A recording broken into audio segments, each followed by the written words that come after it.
la fin d'une belle histoire pour Liam Di Benedetto. Samedi 27 août, l'ancienne candidate de télé-réalité a fait une triste annonce. Elle s'est séparée de son mari Christophe Dicranian. CIST en story Instagram qu'elle a partagé la nouvelle à ses abonnés.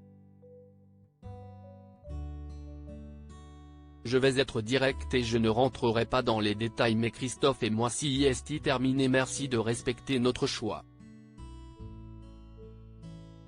Je ne parlerai plus, ce sera la première et dernière mais je me devais de vous le dire car j'avais décidé de partager ma vie amoureuse avec vous donc je me dois de vous le dire, a-t-elle expliqué.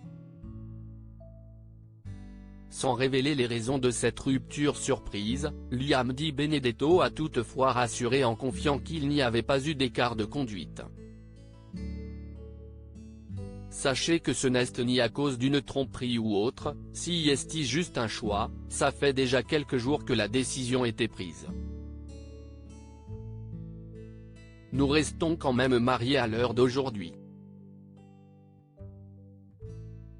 Ne vous inquiétez pas, tout va bien comme je vous l'ai dit avant, si est un choix, a-t-elle tenu à préciser. Une relation qui avait bien commencé. Liam Di Benedetto et Christophe Dicranian s'étaient dit oui en septembre 2020, au cours d'une belle cérémonie ensoleillée à Saint-Tropez. Officiellement Madame Dicranian, j'ai dit oui à l'homme de ma vie. Tellement heureuse et comblée d'être devenue ta femme, je te promets de t'aimer et de te chérir pour l'éternité, je t'aime mon mari, écrivait à l'époque la jolie brune, sur son petit nuage. Le conte de fées s'était poursuivi lorsque Liam est tombée enceinte de leur premier enfant ensemble. Le couple a accueilli une petite fille prénommée Charlie au mois de juillet 2021. Dans le passé, l'ex-star des Marseillais a eu une autre fille, Joy, 4 ans, qui a malheureusement été reconnue handicapée à 80%.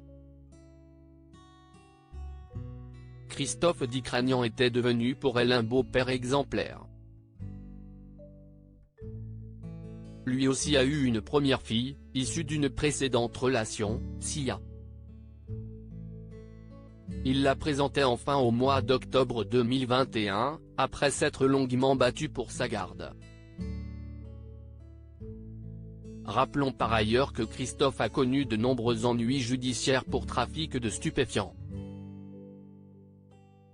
En 2016, près de 600 kg de cannabis et 8 kg de cocaïne, ainsi qu'une quinzaine de pistolets automatiques ou armes de guerre, mais aussi des véhicules volés, avaient été saisis chez lui. En 2019, Christophe faisait encore les choux gras après avoir été convoqué au tribunal de Nice pour avoir dirigé ou organisé un groupement ayant pour objet la production, la fabrication, l'importation, l'exportation, le transport, la détention, l'offre, la cession, l'acquisition ou l'emploi illicite de stupéfiants. Il avait alors été condamné à une peine de 6 mois de prison ferme.